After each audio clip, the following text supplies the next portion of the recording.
Hi all, ഇന്ന് ഞാൻ നിങ്ങളുമായിട്ട് ഷെയർ ചെയ്യുന്നത് ഒരു ഐഫോൺ ഡിസ്പ്ലേ റിമൂവ് ചെയ്യുന്ന ടൂളാണ്. ഏത് ഡിവൈസും യൂണിവേഴ്സലായിട്ട് നമുക്ക് ഇത് ഉപയോഗിച്ചിട്ട് ഡിസ്പ്ലേ റിമൂവ് ചെയ്യാൻ പറ്റും. ഇത് നമുക്ക് മൾട്ടി പർപ്പസ് ആയിട്ട് ഉപയോഗിക്കാൻ പറ്റും. അതായത് ഇത് വന്നിട്ട് 360 റൊട്ടേറ്റ് ആവും. ഇതിൽ വെച്ച് ബാറ്ററി ഒക്കെ റിമൂവ് ചെയ്യാൻ വളരെ എളുപ്പമാണ്.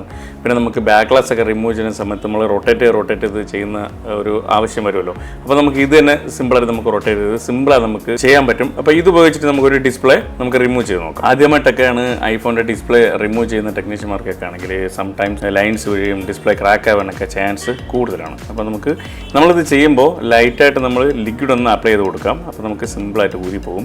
വേറെ ഇഷ്യൂസോ കാര്യങ്ങളൊന്നും ഇല്ല. അതിന് നമുക്ക് ഡിസ്പ്ലേ സേവ് എടുക്കാൻ പറ്റും. കാരണം നമുക്കറിയാലോ, അകത്ത് എന്ത് വർക്ക് ചെയ്യണമെങ്കിലും നമുക്ക് ഡിസ്പ്ലേ റിമൂവ് ചെയ്യണം. അപ്പോൾ ഇത് കണ്ടില്ലേ, നല്ല ക്ലീൻ ആയിട്ട് നമുക്ക് ഡിസ്പ്ലേ റിമൂവ് ചെയ്യാൻ പറ്റും. നിങ്ങൾക്കും മൊബൈൽ ടെക്നീഷ്യനോ ആഗ്രഹമുണ്ടെങ്കിൽ സ്ക്രീനിൽ നമ്പർ എടുത്തിട്ടുണ്ട്, കോൺടാക്ട് ചെയ്യാം. ഇപ്പോൾ അഡ്മിഷൻ നടക്കുന്നുണ്ട്. ദൂരെ നിന്ന് പഠിക്കാൻ വേണ്ട സ്റ്റുഡൻസിന് ഫ്രീ ഹോസ്റ്റൽ സൗകര്യമുണ്ട്. അപ്പോൾ അടുത്ത വീഡിയോയിൽ വീണ്ടും കാണാം. ബൈ.